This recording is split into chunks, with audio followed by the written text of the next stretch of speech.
pegawai di rumah Sri Kenangan Sri Iskandar. Iyyaka na'budu wa iyyaka nasta'in. Ihdinas siratal mustaqim.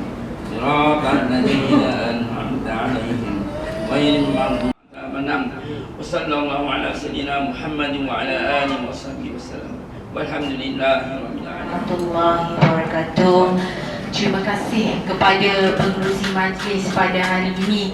Di sore-sore Cikgu Sabri tadi, Cikgu orang terbaku sekampung dengan arwah ayah saya, dan yang berhormat Ustaz Ismi Muhammad Taib, Ahli Parlimen Parit, yang berusaha Puan Nur Hafizah binti Cik Harun, Pegawai Kebajikan Masyarakat Perak Tengah, Cik Lin, ngurus rumah Sri Kenangan, guru-guru, pegawai-pegawai yang ada. Yalah, ketika Nabi SAW didatangi oleh pembesar-pembesar Quraisy, pemimpin-pemimpin, orang-orang kaya Quraisy datang kepada Nabi.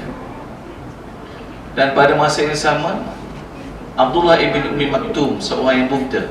Abdullah ibn Ummi Maktum ni dia tu Bilal Masjid Nabawi.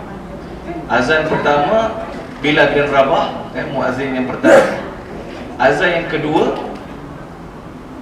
Abdullah ibn Ummi Maktum. Walaupun dia buta, tapi dia menjadi tukang azan yang paling tepat waktu.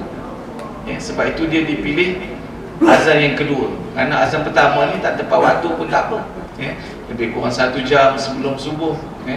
Azan yang kedua ni atau setengah jam. Azan yang kedua ni kena tepat masa. Jadi walaupun dia buta, dia dipilih untuk melakukan azan tepat masa, walaupun dia ada kekurangan. Jadi Abdullah bin Ummi Maktum ni dia tak nampak bila Nabi SAW didatangi oleh pembesar-pembesar Quraisy. Lalu dia panggil saja Rasulullah, "Ya Rasulullah, aku nak sembang, nak bercakap dengan kamu, nak mengadu hal." Tiba-tiba Nabi tak nak tengok Abdullah bin Ummi Maktum. Nabi sibuk dengan melayan pemimpin-pemimpin Quraisy. Nabi tak tengok pun Abdullah bin Ummi Maktum kerana dia buta, dan Nabi SAW lebih mengutamakan pembesar-pembesar Quraisy.